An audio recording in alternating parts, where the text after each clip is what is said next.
Hello everyone, today I would like to discuss an issue that we see or a challenge that we see a lot on Shopify stores. So imagine that you're branching out all over the world and you have different locations, different warehouses in different parts of the world.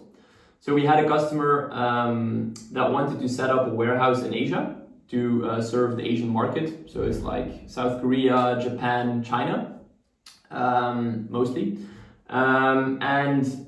For this, obviously, you want to make sure that you can serve your customers in the best possible way. This means that you typically don't ship from Belgium to these Asian countries, because obviously that takes a long time. It's also very costly. So a lot of the customers will or have to pay a lot of shipping, or they will have to wait for a long time for their products. So Shopify these days has a lot of options to make sure that you can set up those locations. This is quite obvious. You can just have a location, which is a warehouse where you also have certain products in stock, yes or no. But there are like very small tweaks and things that you can click on in the Shopify backend that we would actually like to discuss with you today. Because some brands, and this is the big dichotomy, I think, they don't want to sell products that that specific warehouse doesn't have in stock. So obviously you can have two routes here, or you can use markets to say that certain products you don't have in stock or you just don't serve in your catalog in those specific markets. So how does that work? Is that you create a market and then you select a certain catalog and certain products are not available in those specific markets. What you can also do is then say, if I have certain products in that location, I only want to ship, so on an inventory level, I only want to ship the items that I have in stock in that specific location. Because you could also assume, maybe if the warehouses are a bit closer together, that if a certain product is not in stock in a certain location, that you actually split the order. So for example, if you have two items, right? One is in stock in the Asian warehouse, the other one is also sellable in that market, but is not available in that specific warehouse, but is available in another warehouse. You could say that you ship the one product, because that customer wants these two products, you ship the one product from the Asian warehouse, and then you ship the second product from the European warehouse in this case. Now, this again has the bad effects that you still have to ship it separately, ship it from very far away. So this doesn't really, this isn't logic if you're setting up a location in Asia. So we're now going to show you how you can set up and where you have to click on specifically in the Shopify backend to make sure that you only ship products from a specific location, which is a warehouse in this case. And if that specific location doesn't have that product in stock on inventory, then we will not display it as in stock. While it's actually still in stock in other locations, you just want to make sure that the people in that specific market can only buy the products that are in stock in that specific location. So this is what I'm going to show you today.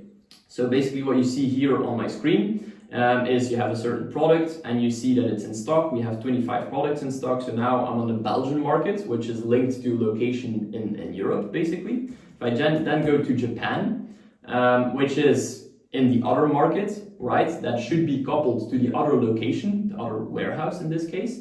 Then you will actually see that the product is out of stock in this location.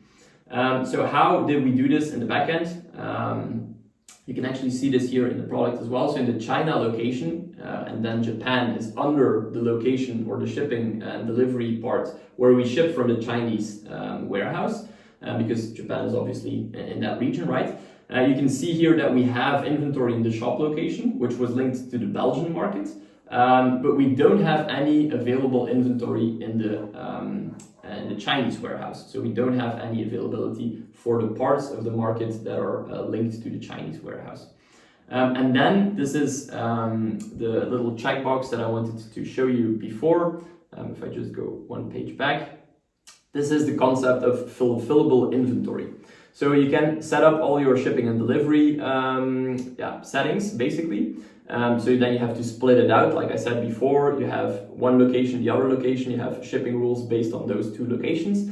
And then if you click here, you have the fulfillable inventory. And this is the interesting part that you have to read, or you sell only within the configured shipping zone, which is what I'm explaining before. So then you will not sell the inventory that might be available in other warehouses and can also be shipped to the other Asian or to the Asian market.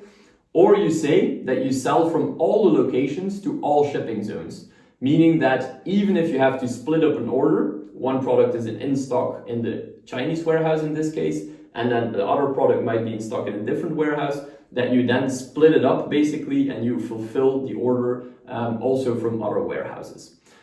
So I just wanted to share you this today because it's really important. If you're branching out into the world and you have different locations, then you obviously have to think about what products and what catalogs that you want to, or what catalog, which products that you want to sell in those different markets, which products you're going to stock in those different locations and warehouses, and how you want to handle out of stock situations where you might want to ship from some locations also to back up the inventory of a certain location where that product might not be in stock. So it's a really important business decision. And Shopify actually enables you to set this up as you want for the different locations.